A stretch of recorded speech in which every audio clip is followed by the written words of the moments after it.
For some time now, we've been trying to understand the relationship between the younger generation and the adults or the parents or those who came before them. The baby boomers who are older now sometimes do not understand the millennials and the Generation Z.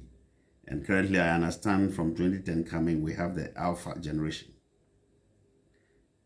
The millennials, the Generation Z, and this Alpha generation also do not understand the baby boomers or the older ones.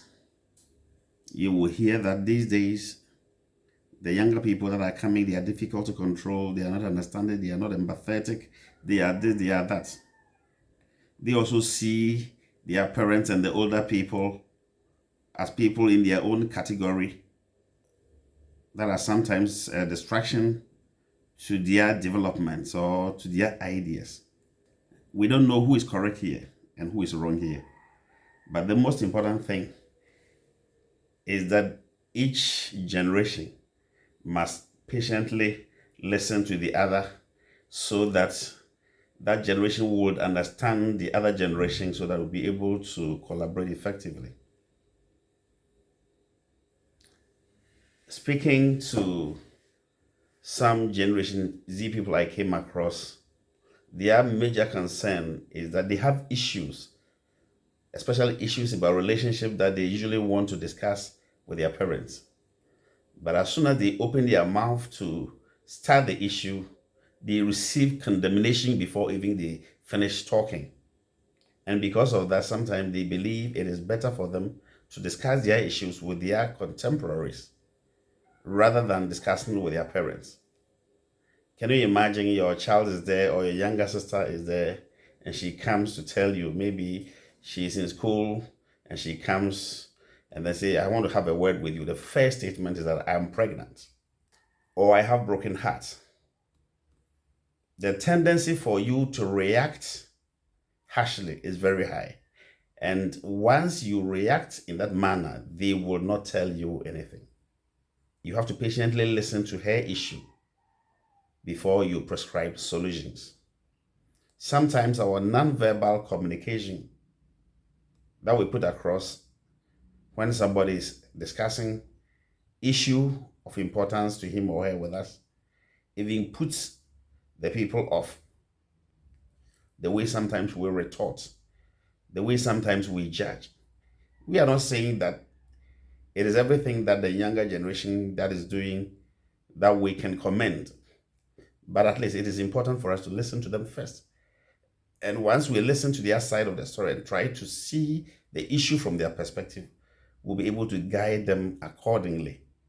But if you are not patient to listen to them, you will not get the information that you need. Listening to them, there are so many things that are interesting to me. And even someone said that a number of people from the Generation Z can just decide to, resign from a job without having any backup plan because he or she feels that the boss is disturbing him or her. And because of his or her mental health, it is better to resign from the job without any backup plan to save himself or herself rather than to remain there and die. Some of them also believe that if the boyfriend or girlfriend gives him or her heartbreak, she also has to retaliate. And sometimes the prescription for the retaliation is something that's a bit challenging. But you need to hear them out first. Once you hear them out, you'll be able to give them the necessary support that they need. So I'm doing this video to encourage us as adults, as parents, and as older people that let us listen to our children first, irrespective of how bad the story they are telling us or the issue they are sharing with us seem to be like in our eyes and in our minds. Let us listen to them first. And it is also helpful to even involve them in solution of their own problems. Sometimes we can ask them, in your opinion, how do you think is the best way we can solve or resolve this issue? if you take a non-judgmental position, we will be able to give them a lot of support, a lot of help. We were not perfect. I'm not saying that we should not speak against negative attitudes and wrongdoing, but we must always listen to them first so that we give them the necessary support. People have committed suicide because of reaction of their parents when they brought pregnancy home. People have committed suicide or taken decisions which consequences have not helped them. Some have taken to drugs because when they had issue, they did not have people to confide in. So instead of being judgmental, let us listen to them first before we prescribe solutions to their problems. I'm not saying we must not discipline our children, but at least let us hear them out first so that we give them the necessary solution. We should remember that we pray, we close our eyes and do spiritual things. But when we are driving, we open our eyes. There are things that need physical solutions, and there are things that need spiritual solutions.